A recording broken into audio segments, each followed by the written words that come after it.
India की history बहुत पुरानी है, कम से कम 2000 साल पुराने राजाओं के नाम हम स्कूल में पढ़ाए जाते हैं। मगर अगर हम यूएसए की हिस्ट्री देखें तो 400-500 साल से पहले की हिस्ट्री का कहीं कोई जिक्र नहीं करता है। ऐसा इसलिए है क्योंकि 500 साल पहले जो लोग यूएसए में रहते थे वो अब लगभग बचे ही नहीं है। मैं बात कर रहा हूँ नेटिव अमेरिकन की, जिन्हें कॉमन टर्म्स में लोग रेड इंडियंस बोला करते थे। आज के वीडियो में हम जानेंगे कैसे अमेरिका में रहने वाले नेटिव अमेरिकन का पूरी तरह से सफाया हो गया एक पूरे कॉन्टिनेंट से और उन पर बस गए आकर यूरोपियंस और नाम दे दिया यूनाइटेड स्टेट्स ऑफ अमेरिका। तो चलिए वीडियो को शुरू करते हैं। चैनल को सब्सक्राइब कर लीजिए और तैयार हो जाइए।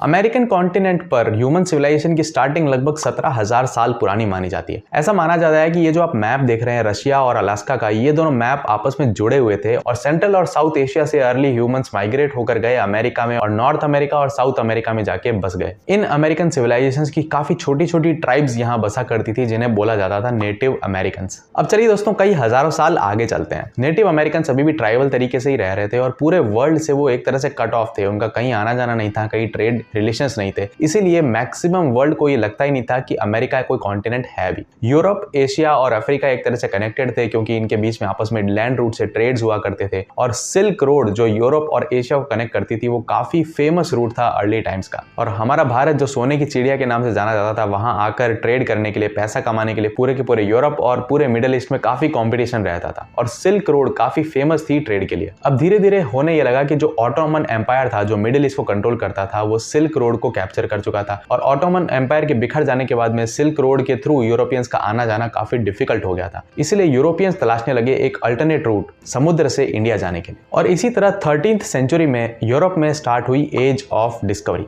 अलग अलग यूरोपियन नेशंस ने अपनी नेवी को काफी स्ट्रॉन्ग कर लिया था और उनकी नेवी समुद्र के एक्सप्लोरेशंस का काम करने लगी। दूर ओशियंस में बसे हुए आइलैंड्स को कैप्चर किया जाने लगा, ढूंढा जाने लगा और अल्टरनेट रूट्स तलाश किए जाने लगे ताकि ट्रेड किया जा सके, क्योंकि यूरोप की इकोनॉमी मैक्सिमम ट्रेड पे ही डिपेंडेंट थी। मगर सबकी प्रायोरिटी एक ही थी, सी रूट से इंडिया का पता लगाना। अब हालांकि क्रिश्चियनिटी ये मानती थी कि अर्थ फ्लैट है, मगर जो साइंटिफिक लोग थे, जो टेक्निकल लोग थे, उनका ये मानना था कि अर्थ राउंड है। और ऐसे ही एक बिलीवर थे क्रिस्टोफर कोलंबस, जिन्होंने सबसे पहले इंडिया का सी रूट खोजने की ठानी और उन्होंने ये सोचा कि मैं ईस्ट की तरफ न जाकर वेस्ट की तरफ जाऊं, क्योंकि धरती तो गोल है और वेस्ट की तरफ जाऊंगा तो इंडिया जल्दी से मुझे मिल जाएगा। मगर किसी को यह नहीं पता था कि अगर वो वेस्ट की तरफ जाएंगे तो यूरोप और एशिया के बीच में एक और कॉन्टिनेंट आएगा जिसका नाम है अमेरिका, क्योंकि अमेरिका तब तक वर्ल्ड से पूरी तरह से कट ऑफ था। और इसी तरह क्रिस्टोफर कोलंबस ने वेस्ट की तरफ जर्नी स्टार्ट की इंडिया को खोजने के लिए, पर वो पहुंच गए नॉर्थ अमेरिका और साउथ अमेरिका के बीच में सिचुएटेड कैरिबियन आइलैंड्स में। और इन कैरिबियन आइलैंड्स को उन्होंने समझा कि ये इंडिया के आइलैंड्स हैं, इसलिए उन आइलैंड्स का नाम आज भी वेस्ट इंडीज जाना जाता है। इस बात का खुलासा तब हुआ जब उनके 5 साल बाद में वास्को डी गामा ने अपनी जर्नी स्टार्ट की और अफ्रीका को घूम कर होते हुए वो इंडिया के कैलिकट पोर्ट पे आए और फाइनली उन्होंने इंडिया का सी रूट डिस्कवर किया। तब ये माना गया कि क्रिस्टोफर कोलंबस ने गलत इंडिया डिस्कवर किया था और वो इंडिया नहीं अमेरिका है। मगर क्या फर्क पड़ता है, इंडिया हो या अमेरिका,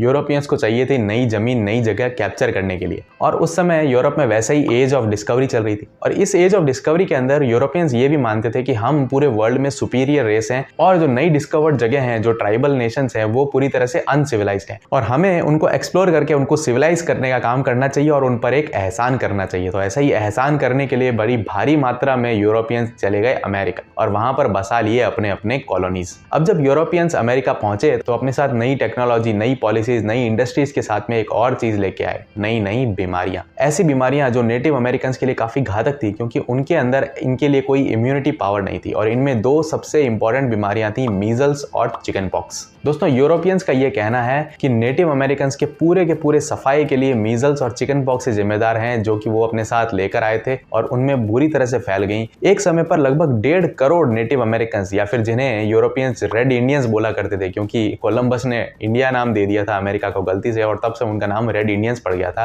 रेड इंडियंस के पूरे सफाई के लिए जिम्मेदार थी ये 2 बीमारियां। एक समय पर जो 1.5 करोड़ नेटिव अमेरिकन थे वो लगभग 2.5 लाख बच गए थे 1890 के आसपास। यूरोपियन नेशंस ने अमेरिका को जिस तरह से कॉलोनाइज किया और इंडिया को जिस तरह से कॉलोनाइज किया, उन दोनों में काफी फर्क है दोस्तों। अमेरिका को जब यूरोपियंस ने कॉलोनाइज किया तो वहां पर वहां के लोगों का पूरी तरह से सफाया हो गया और उसके बाद में जो कॉलोनीज बनी वो यूरोपियन नेशंस की खुद की थी और उन यूरोपियन नेशन कॉलोनीज ने अपनी क्वीन यानी कि इंग्लैंड के क्वीन से इंडिपेंडेंस लेके खुद को इंडिपेंडेंट घोषित किया और जो लोग इंडिपेंडेंस लेने वाले थे वो खुद यूरोपियंस थे। मगर दूसरी तरफ अगर हम इंडिया के इंडिपेंडेंस की बात करें तो इंडिया के ऊपर यूरोपियन नेशंस का राज था और इंडियन नेटिव लोगों ने यूरोपियन नेशन से इंडिपेंडेंस हासिल की। तो दोनों इंडिपेंडेंसेस में रात दिन का अंतर है। इंडिया के लोगों को इंडिपेंडेंस मिली और वो पूरी तरह से डेवलप कर पाए, और नेटिव अमेरिकन जिन्होंने इंडिपेंडेंस तो खोई साथ में अपनी जान भी गंवा दी। क्योंकि हालांकि यूरोपियंस ये क्लेम करते हैं कि नेटिव अमेरिकन के सफाए का कारण था मीजल्स और चिकन पॉक्स, मगर कुछ हिस्टोरियंस का ये मानना है कि ये बीमारियां जानबूझ के भी फैलाई गई थी। कई जगह उन्हें इन्फेक्टेड कपड़े बांटे गए थे, इन्फेक्टेड खाने का सामान दिया गया था ताकि उनका खात्मा अपने आप हो जाए और यूरोपियंस को एक बड़ी टेरिटरी मिल जाए कब्जा करने के लिए, इंडस्ट्रीज लगाने के लिए। मगर इसके बावजूद कई जगह पे नेटिव अमेरिकन आज भी जिंदा है, प्रॉस्पर कर रहे हैं एक इंडिपेंडेंट यूनाइटेड स्टेट्स में।